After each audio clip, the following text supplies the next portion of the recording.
Good morning everyone, I hope you're enjoying the first day of half term. I'm Mrs Nunneley and I'm going to be reading to you today your 10-minute reading challenge.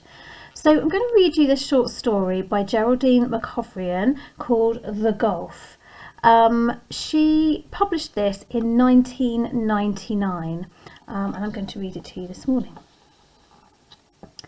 The cold, thin air in the back of his throat was like swallowing swords, but he ran until sweat burst through his skin, until the sweat dried to salt.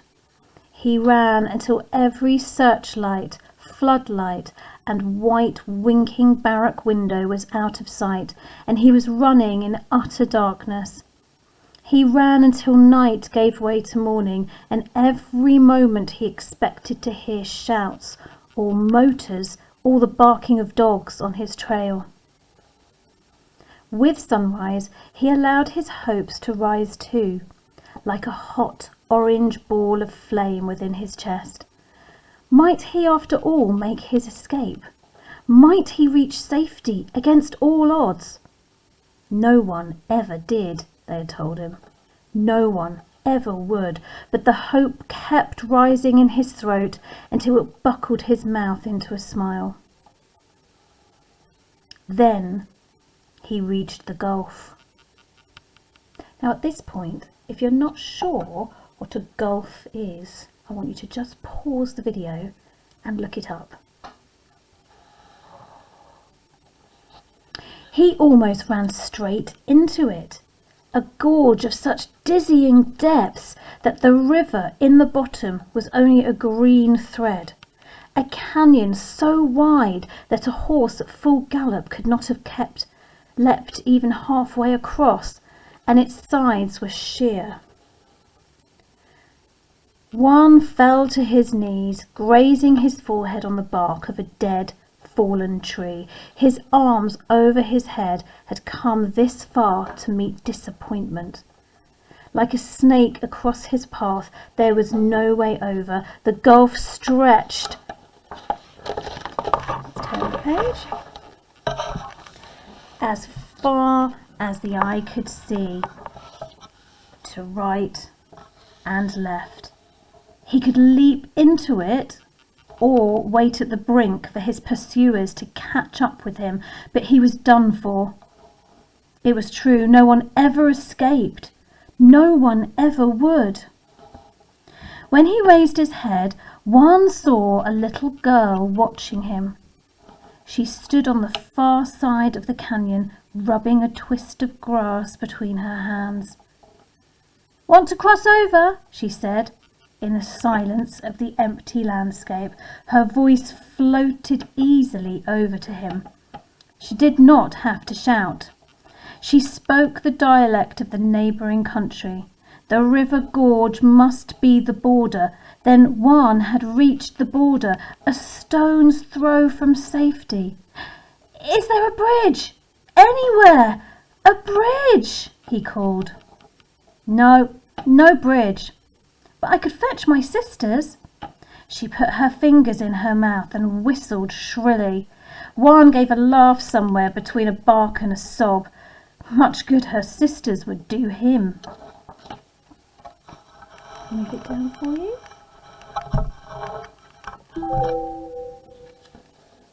The girls came dawdling out of the long grass and regarded him with some solemn brown eyes. Now, at this point, if you don't know what solemn means, it would be a good opportunity to look that word up too. Each was rubbing a twist of grass between her hands. "He wants to cross over," said the sister. "Better tell the brothers," they said. 10 boys emerged from the swashing grass, carrying sickles and armfuls of grass. They sat. Down on the far side of the ravine, dangling their legs over the rim, their hands began to work in that same nervous, habitual motion, rubbing the grass stems together into long, tasselled cords. "Go home," said one, glancing over his shoulder. He did not want them to witness either his tears or his recapture. He had no idea how much of a lead he had gained on his pursuers. 8 hours? 9? "They chasing you?" called one of the boys, swatting flies. "I thought I could reach the border, but the Gulf, I didn't know." Their sunburned faces expressed no sympathy, no sadness at this predicament. Their small, worn hands just went on twisting grass. "I'll tell the mothers," said the littlest boy, and ran off, his bare feet unsettling flies in the clouds. Go to the next page.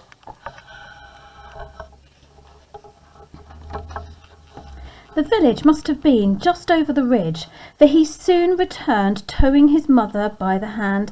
For the first time, one realised that the grass twirling was not a nervous habit, but a livelihood. The mothers, handsome women with shining plaits to their babies clung, were also twirling the grass together into fibres, their big hands worn, horny by the coarse stems. They contemplated one with large, dark, fringed eyes. "You need help," said one. One laughed hollowly. "I am past helping. This Gulf did for me." The women called the children together, took their cords of grass, and began, simply by rubbing to splice the thin lengths into thicker, longer ones. "Fetch the grandmas and the grandpas," they told the littlest boy. Away he went and fetched back with him the old people of the village, mumbling, bent, bone-weary old bodies who shook their heads and clutched their shawls round them even though the day was hot. One old matriarch, her hat as big as a bundle of laundry, flumped down amid her skirts, and the women laid their grass cords at her feet, as if paying homage. Her whispering palms twirled their individual cords into one long rope, with a deftness that defied belief. For a few blessed minutes, Juan watched with such intent fascination that he forgot his own peril. Now, if you don't know what the word peril means, I think you need to look that up too. And strained to make out what magical process, what cunning craftsmanship could twist grass into rope. Then, with a jolt as sharp as a kick, he realised that the rope was for him and to get him over the ravine. What well-meaning simple fools! Inwardly he raged with bitter laughter.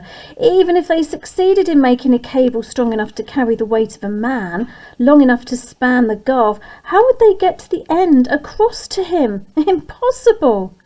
So much work, and for what? Around him the evening breeze sprang up, and Juan found he had sat all day by the gulf, watching the children and grandparents and mothers opposite labour over the rope, which now laid coiled at the old woman's feet. That same breeze carried on it the sound of jeep engines, of sirens, of his pursuers. "What's the point? What's the point?" he bawled, and his voice dropped into the ravine like a rock fall.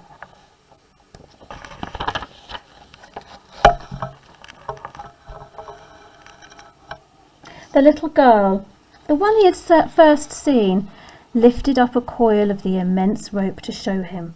It was all she could do to raise it off the ground. "Father will help," she said. "He is coming soon." It reduced him to tears. This little mite's touching, ridiculous trust in her father. What would he prove to be, after all, but yet another pigeon-chested peasant in a straw hat, chewing betel nuts and hoping for a quiet life? A man like Juan. The little girl's father proved, however, to be a big, energetic man, a hunter. When he arrived, his jeans and shirt dusty after a day on the plateau, he found the village assembled by the ravine, saw one, saw the rope, and instantly restrung his bow.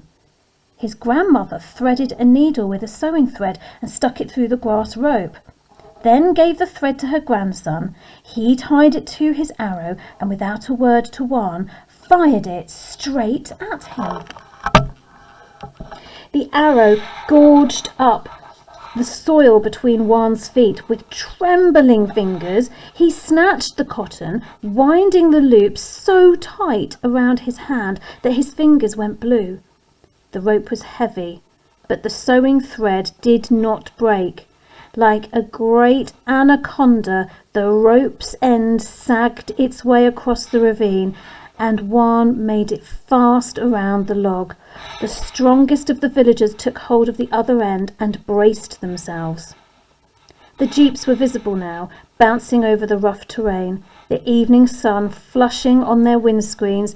In the normal way of things, Juan could never have brought himself to do what he did next, but after so many people had done so much, he could hardly hesitate.